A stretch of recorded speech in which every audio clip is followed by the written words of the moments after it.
Tukio la kusikitisha limeripotiwa katika kijiji cha Gondo, kaunti ya Nyeri, ambapo mtoto wa mwaka mmoja na miezi 8, Mary Wanjiru Muhinja, amepoteza maisha katika mazingira ya kutatanisha. Inadaiwa kuwa mtoto huyo alitupwa ndani ya mto Gura na binamu yake mwenye umri wa miaka 21, Linet Wangeshi. Sikupata mtoto wangu hapa nje pale nilikuwa nimemwacha ama around home. Nikaanza kumuuliza ako wapi mtoto.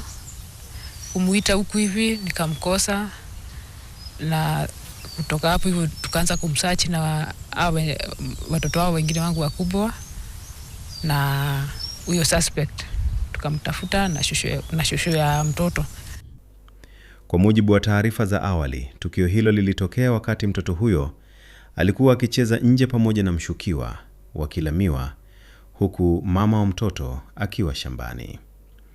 Mshukiwa anaripotiwa kuwa mtu mzima pekee aliyekuwa na mtoto huyo wakati wa tukio hilo. Akafika karibu na mimi nikamuuliza, umetoka wapi na hii mtoto? Na waachanagi na yule mwingine. Kaniambia ametoka kwa duka. Na huyo mwingine ako wapi? Kaniambia amelala.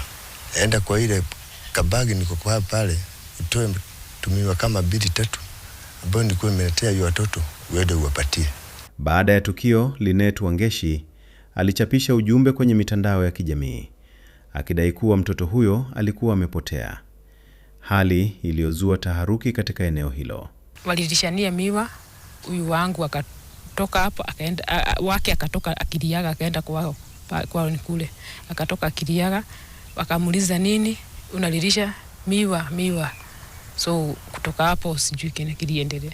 Hata hivyo, baadaye alikiri kuhusika na kitendo hicho, akidai kuwa alikuwa chini ya ushawishi wa nguvu za ajabu alipotekeleza tukio hilo. DCI wakakuja, akahojiwa, tukahojiwa kila mtu mpaka huyo suspect. Sasa kutoka hapo akachukuliwa, ndio sasa yeye mwenyewe ndiye alisema pale mtoto amerushwa, alimrusha. Amenifanyia makosa kubwa sana, na sijawahi mkafanyia makosa hata kidogo kutoka asaliwe. Mwili wa mtoto huyo ulipatikana ndani ya mto Gura siku ya Ijumaa jioni, umbali wa takriban kilomita 1 kutoka nyumbani kwao.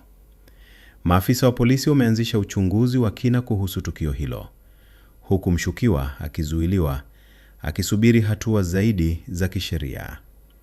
Tukio hili limeacha familia na wakazi wa eneo hilo katika huzuni kubwa.